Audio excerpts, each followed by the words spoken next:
대통령은 습관성 국회 무시를 중단해야 합니다. 인사청문회는 요식 절차가 아닙니다. 35년간 외교관만 한 분을 중소기업부 장관으로 덜컥 지명했습니다. 그리고 국회에다가 동의를 요구했습니다. 여당은 이러한 문제점에 대해서 용산 바라보기, 대통령의 잘못된 인사정책을 바로잡기는커녕 야당을 규탄하는 그런 오늘 성명을 발표했습니다. 참으로 유감스럽습니다. 중소기업과 소상공인들이 지금 희망을 잃고 있습니다. 코로나 때보다 더 힘들고 20년 전 외환위기 때보다 더 힘들다고 고통을 호소하고 있습니다. 이런 상황에서 중소기업부 장관에 대한 대통령의 인사 방침은 아무리 이해하려 해도 납득할 수가 없습니다. 그래서 지난 인사청문회 과정에서 우리 민주당 의원들은 대통령의 인사 정책이 잘못됐다는 점을 지적하고 오영주 지명자가 지금 오늘의 현실 중소기업과 소상공인의 문제를 해결할 수 있는 그 관련 분야 전문성을 갖추지 못한 인사라는 부분에 대해서 지적했던 것입니다. 다시 한번 대통령께 촉구합니다. 지금이라도 제고하십시오. 이거는 명백히 잘못된 인사입니다. 오영주 후보자의 개인적 차질의 문제를 떠나서 대통령께서 중소기업을 걱정하신다면, 오늘의 소상공인의 현실을 조금이라도 인식하신다면 마땅히 처리해야 할 인사입니다. 이런 상황에서 우리 민주당 보고 야당 보고 형식적인 인사청문회 경과보고서 채택에 협력하라는 것은 어불성설입니다.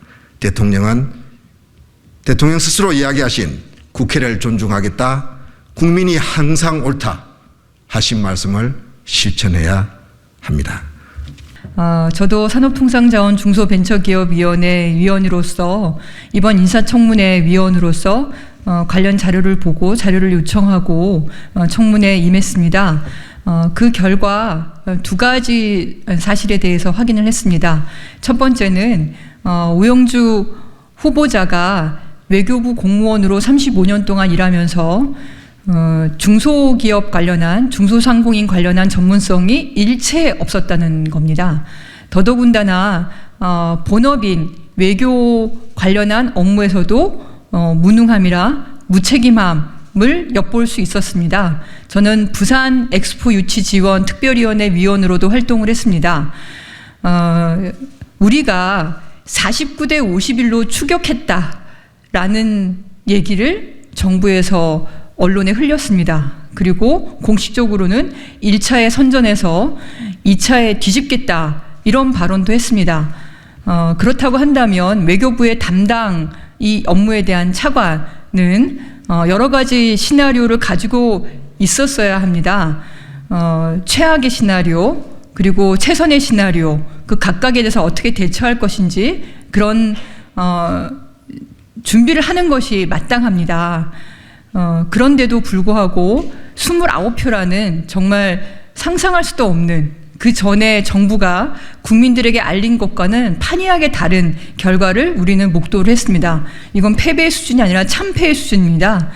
국가의 위신이 땅에 떨어져도 이 정도로 떨어진 적이 없다고 생각을 합니다.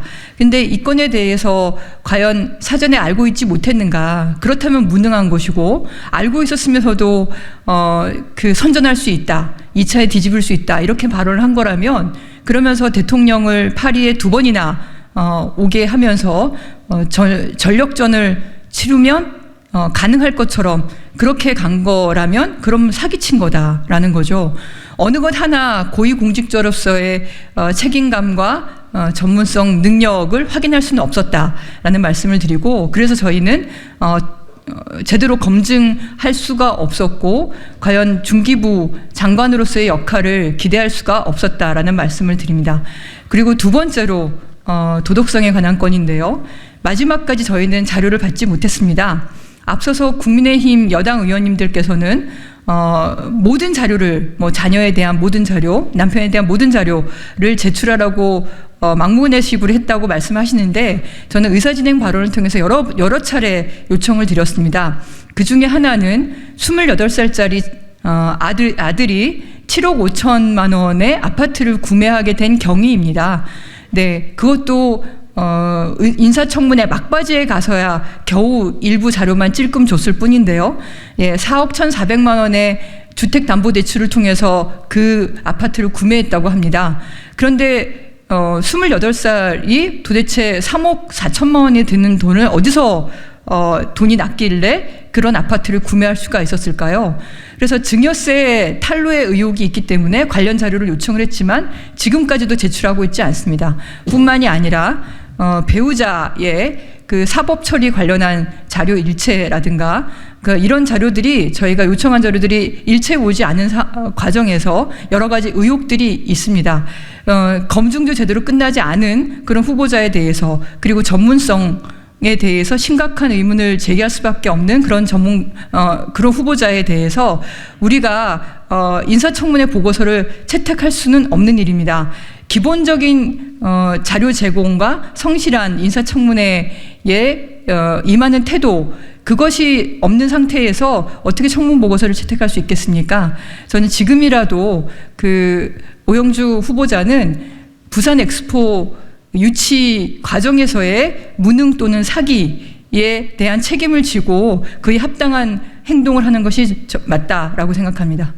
오영주 중기부 장관 후보자는 외교관 35년 경력입니다. 지금 우리나라 경제는 1년 반 이상의 고금리와 그리고 고물가, 경기 침체로 많은 소상공인들이 힘들어하고 있습니다. 중기업, 소기업의 내수 비중은 95%가 넘습니다. 현재 중소기업, 소상공인의 가장 1순위 어려움은 금리 인상으로 인한 고금리, 이자 부담입니다. 그런데 오영주 후보자의 주요 대책은 수출 다변화, 글로벌화, 이런 상황입니다. 지금 현재 국정을 책임져야 할 중소기업 부의 장관으로서 현재 아젠다가 외교부의 외교관 경력 35년밖에 유일한 연결고리가 그거밖에 없기 때문에 그렇게 제안한 상황입니다. 우리 민주당으로서는 이런 장관 후보자의 전문성이 도저히 중기부 장관을 맡을 수 없는 상황이다라고 여러 번 지적했고 청문회 과정에서 만천하에 드러났습니다. 이런 상황에서 무작정 채택해달라고 요청하는 지금 국민의힘 의원들이 정말 청문회를 제대로 들었는지 의문입니다. 이 부분에 대해서 심히 유감을 표명합니다.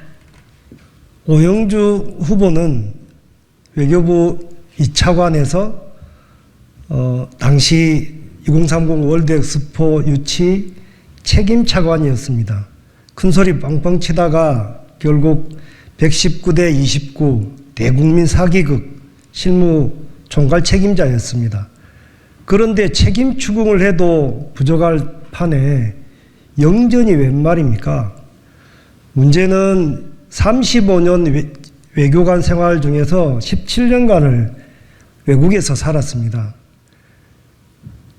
이번에 저는 전문성이나 직무 적합성 위주로 검증을 했었는데 정말로 국내 실정, 중소기업이나 소상공인, 벤처기업, 현행 제도나 예산, 사업들 문외한이었습니다.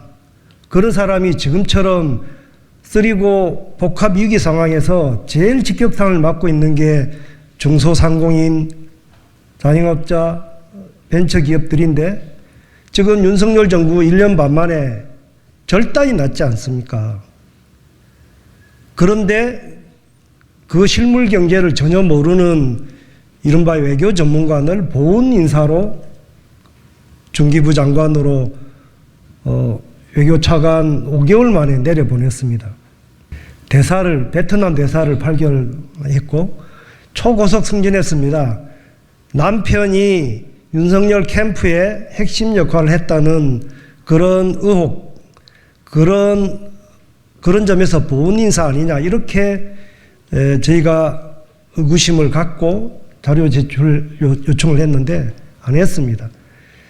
말씀드린 대로 전문성, 책임성 없고 도덕성은 아까 우리 간사님이나 앞서 의원님들께서 지적을 했습니다만 정말로 증여세 탈루 의혹도 있고, 그런데 그걸 해명하라고 자료 제출 요구를 했는데 아직까지 안 냈습니다. 이제라도 자료 내고 해명하면 기회를 주겠다 했는데 무성의로 일관하고 있습니다. 불성실하기 짝이 없습니다. 윤석열 대통령이 최근에 6개 부처의 개각을 단행했습니다. 대부분 총선용입니다. 중기부 장관도 이영 장관을 출마시키기 위해서 긴급 공수한 게 외교 전문가라고 하면서 정말 직무적합성, 전문성 전혀 없는, 여기가 무슨 연구소, 연구원입니까? 중기부 장관이 인턴 키우는 곳이 아니지 않습니까?